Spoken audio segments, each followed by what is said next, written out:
I'm Dr. James Giordano, 2018 O'Malley Visiting Chair in Bioethics here at Loyola Marymount University, and Professor in the Departments of Neurology and Biochemistry, Chief of the Neuroethics Studies Unit at Georgetown University Medical Center.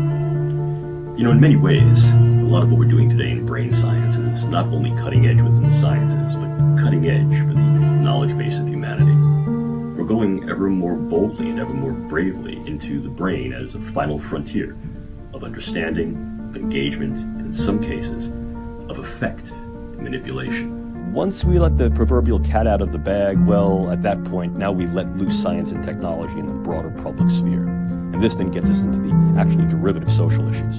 You've advised the Joint Chiefs of Staff of the Pentagon, which sounds very important. The individuals, the groups, the politics, and the societies that have the most sophisticated tools and perhaps weapons win. Out of disclosure, some of the work that I'm doing here today is funded by the Lawrence Livermore National Laboratories. I'm also funded by the European Union Human Brain Project, specifically the Sub-Project 12, where I'm a task leader for dual-use brain science. And I've also done some ongoing work with the Strategic Multi-Level Assessment Crew over the past 10 years at the Pentagon, at Dr. Kabayan's group, and with DARPA.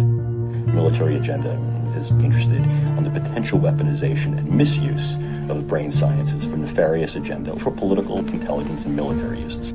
My particular set of interests have been in the development of advancing areas of neuroscience and neurotechnology, with particular deep dive with regard to neurotech.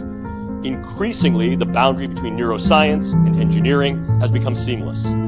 That said, what this has now done is put the brain literally at our fingertips of investigation, parting the proverbial curtains of the vagaries of what the structures and functions of the brain may do, but also parting those curtains of capability to allow us to literally go in up to the elbows to be able to assess, affect, manipulate, and control the brain.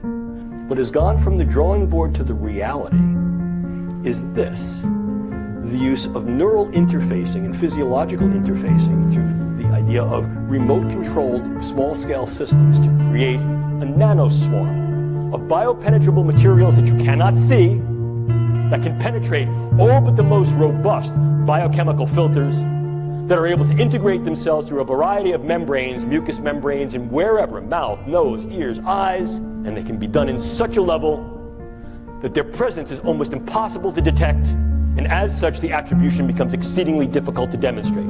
The idea here is to put minimal-sized electrodes in a network within a brain through only minimal intervention to be able to read and write into the brain function in real time, remotely. And by affecting the way that brain is built and the way it functions, influence in ways that are kinetic and non-kinetic the attitudes, beliefs, thoughts, emotions, activities, and relative vulnerabilities and predispositions of those individuals for whom may threaten us. It used to be that I need to be exceedingly close to someone to now influence them with a weapon, and now what we see is we create both distal potential as well as much more capable potential to affect them in a variety of different ways.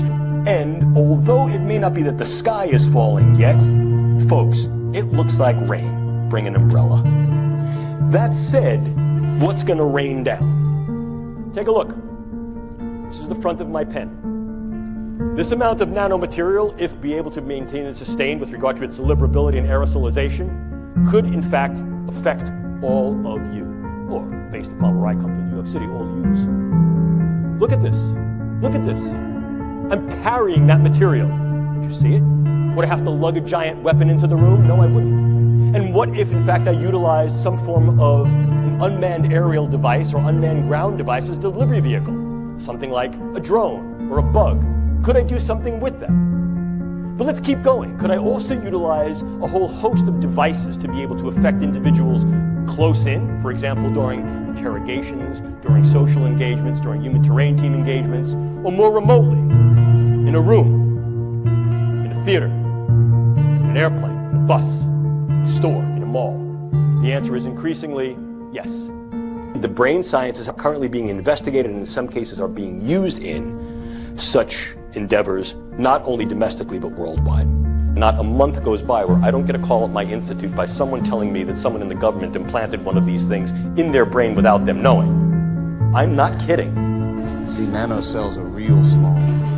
1,000 times smaller than these dust particulates. You inhale it, they go to work replicating, spreading like a virus, multiplying in exponentials.